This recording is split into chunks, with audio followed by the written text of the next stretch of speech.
श्री सद्गुरु महाराज की जय। महर्षि में ही अभिनंदन ग्रंथ से अज्ञात पथ की ओर। महापुरुषों में अपने लक्ष्य को पाने के लिए कष्ट सहन, अविराम साधना, अथक धैर्य, अटूट लगन, अविचलितता एवं सर्वस्व त्याग की वृत्ति स्वाभाविक ही होती है। बुद्ध, शंकर, कबीर, नानक, सूर, तुलसी, मीरा आदि सभी के जीवन में उक्त सद्गुणों की अवस्थिति उनके चरित्रों का अनुशीलन करने से देखा जा सकता है। इसीलिए महर्षि मेही के जीवन में इन दिव्य गुणों का प्रकाश सर्वत्र ही उद्भासित होता रहा है और आज तो उनकी कोई इयता ही नहीं रह गई है। आप दार्जिलिंग राजपथ पर किसी संत के अन्वेषण में तीव्र गति से शरीर की सुध बुध खोकर चले जा रहे हैं।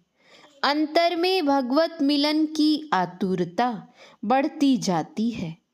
आतुरता, व्याकुलता, विह्वलता, बेचैनी, विरही को अपनी सुख सुविधाओं से तीव्र अरुचि हो जाती है।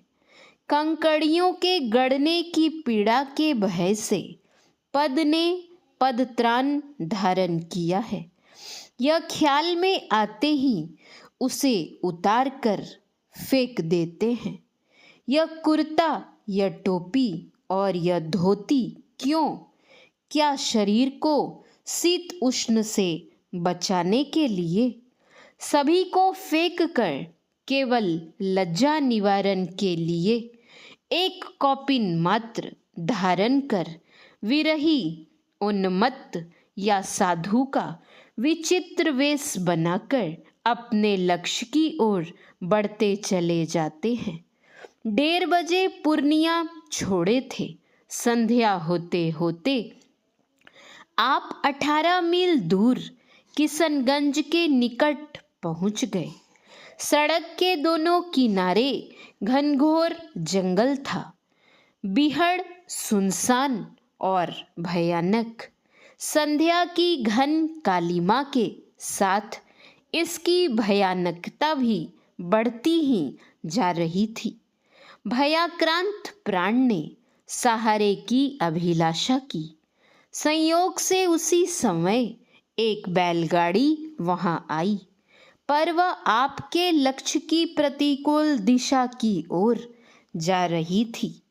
फिर भी आपने गाड़ीवान से अपने साथ ले लेने का अनुरोध किया, पर आपका विक्षिप्त सा वेश देखते ही वह इतना भयभीत हुआ कि उसने उत्तर में बैलों को इतनी तेजी से दौड़ाया जितना वह दौड़ा सकता था।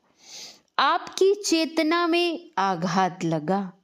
आप संभले और भय छोड़कर पुनः अपने लक्ष्य की ओर आगे बढ़ते चले गए।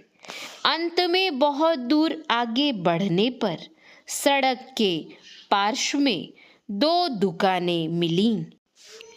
वहीं निकट में एक वृक्ष के नीचे जाकर आप विश्राम करने बैठ गए, पर कुत्तों ने अपने भैरव नाद से आपको उस स्थान पर से भी खदेड़ देने का प्रयत्न किया। उन भैरव नादों से खींचकर 2 पुलिस कर्मचारी आ धमके।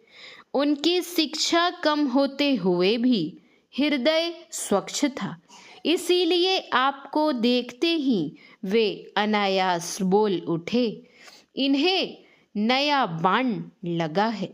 फिर आपसे अपने निवास स्थल पर चलने का अनुरोध करने लगे। भूख, श्रांति और थकावट से आप आकुल, व्यथित एवं चूर हो रहे थे। प्रसन्नता से उनका अनुरोध स्वीकार कर वहां आए।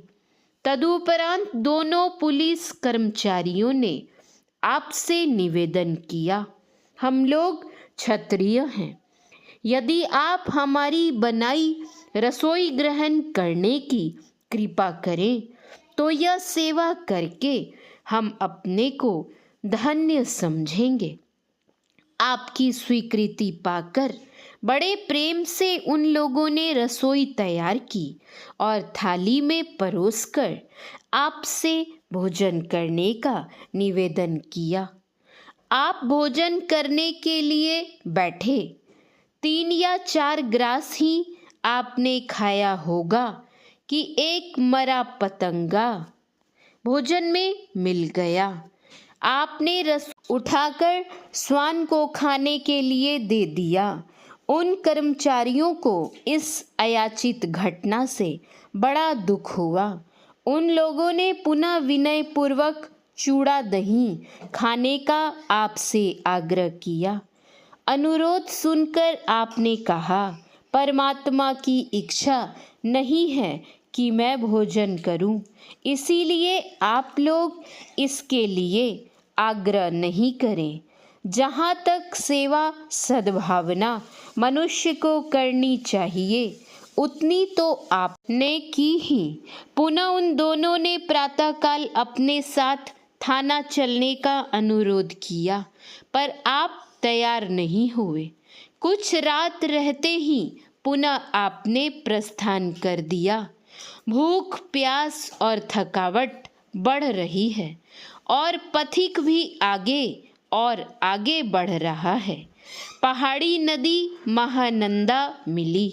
नाव पर चढ़कर पार उतर आए, किंतु जब तहसीलदार साहब ने खेवा मांगा तो आप चुप हो रहे। इनके वेश की विचित्रता देखकर वह उल्टा सीधा बकने लगा। शरीर में धूल लगा ली है और पहलवान बनने चला है। खेवा लाओ। उत्तर में आप और कुछ देर ठहरकर खूब तेजी से भाग चले। तहसीलदार बोला, पागल है, जाने दो।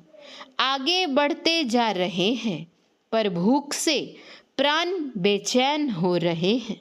सर्वेश्वर की करुणा। एक रसाल वृक्ष के नीचे पका हुआ अमृत फल आम मिल गया और फलाहार करके आप आगे बढ़ते चले गए। श्री सद्गुरु महाराज की जय। श्री सद्गुरु महाराज की जय। श्री सद्गुरु महाराज की जय। जय गुरु महाराज। जय गुरु महाराज।